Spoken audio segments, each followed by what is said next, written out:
नमस्कार मित्रांनो, मुलांवरील संस्काराविषयी आपण नेहमी बोलत असतो. घरात पालक आणि शाळेत गुरुजन मुलांवर सुसंस्कार करण्यासाठी प्रयत्नशील असतात. असेच एका मुलाचे शाळेतले भाषण मला खूप आवडले. मी ते आज माझ्याच आवाजात आपल्यापुढे सादर करीत आहे.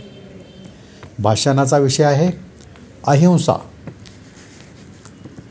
पूज्य गुरुजन आणि माझ्या बालमित्रांनो, मी शर्विल सुशांत सूर्यवंशी, इयत्ता 7वी. आज अहिंसा याविषयी माझे विचार आपल्यासमोर मांडत आहे.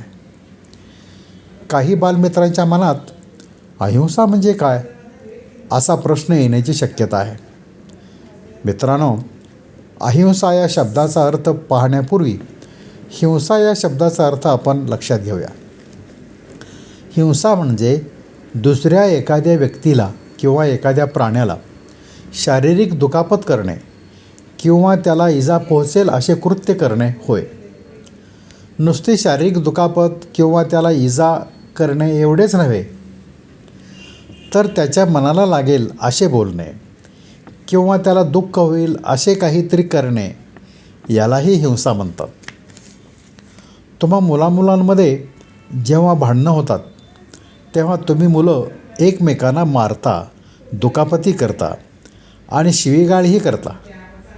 असे मारामारीचे प्रसंग आपण कितीतरी वेळा शाळेत किंवा इतरत्र पाहतो. यालाच हिंसा करणे असे म्हणतात. याउलट दुसऱ्या कोणास त्रास होईल, दुःख होईल असे न वागणे, असं काही न करणे म्हणजे अहिंसा होय.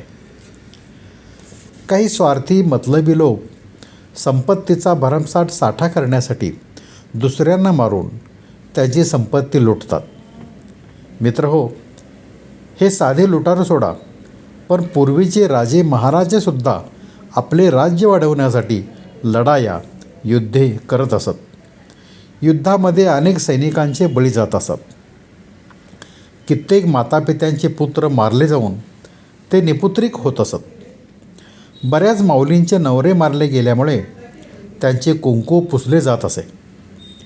सर्वात मोठा हिंसाचार कुठे घडत असेल तर तो युद्धभूमीवर. आपल्या भारत देशात फार वर्षापूर्वी सम्राट अशोक नावाचा एक महापराक्रमी बुद्धिमान राजा होऊन गेला. त्याने एकदा राज्यवाढीच्या इच्छेसाठी कलिंग देशावर स्वारी केली. कलिंग देशाचा कलिंग राजा आणि सम्राट अशोक यांच्या सैन्यात घमासान युद्ध झाले. बराच काळ ते युद्ध चालू होते. सम्राट अशोक सर्वशक्तिमान आणि चक्रवर्ती राजा असल्याने तो विजयी झाला. सम्राट अशोक हा जेवढा पराक्रमी, चपळ व शूर योद्धा होता, तेवढाच तो बुद्धिमान, विचारी व भावनावश राजा होता. युद्धानंतरची पूर्ण रात्र त्याला झोप येत नसे. कलिंग देशावरील विजयाच्या दिवशी युद्ध समाप्तीनंतर तो युद्धभूमीवर सर्वत्र फिरला. त्याने संपूर्ण युद्धभूमीवर फिरून निहाळून पाहिले. मरून पडलेले मानवी देह, विकलांग अवस्थेत विवळत पडलेले सैनिक, पाण्याचे पाट वाहतात तसे वाहणारे रक्ताचे पाट, सैरभैर पडलेले मानवी अवयव, हे सर्व दृश्य पाहून त्याच्या पायातील त्राण आता संपताय की काय असं त्याला वाटले. परमेश्वरा, हे मी काय केले? किती बहिणींचे शिवाशाप मी उडवून घेतले, कित्येकांची कुटुंबे बेचिराग केली. एवढी प्रचंड हिंसा माझ्या हातून घडली आहे की माझ्या मृत्यूनंतर मला नरकातही जागा मिळणार नाही. असे म्हणून राजा युद्धभूमीवरच धाय मोकलून रडू लागला. पश्चाताप दग्ध झाला. व्याकुळ अवस्थेत तो तडक राजमहालात आला. त्याने तात्काळ सर्व मंत्रीगण, धर्मगुरू बोलावले आणि आपण या क्षणापासून हे राज्य, हे सम्राटपद, हे चक्रवर्तीपद या सर्वांचा त्याग करीत आहोत अशी घोषणा केली.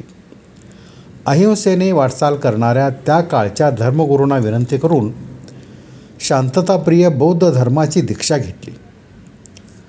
आपल्या मुलांना शांतताप्रिय जैन व बौद्ध धर्माच्या अहिंसा तत्वावर जीवन व्यतीत करण्याच्या सूचना दिल्या. प्रजेला मार्गदर्शन करून घडलेल्या प्रचंड हिंसेबद्दल क्षमा मागितली. आपल्या भारत देशात अद्यापही अहिंसा तत्वाचे काटेकोर पालन करणारे महान धर्म आहेत. त्यानुसार आपल्या अंगी अहिंसेचे तत्त्व अंगीकारावे. अहिंसा परमो धर्मा. अहिंसा हाच आपला श्रेष्ठ धर्म होय. धन्यवाद मित्रांनो.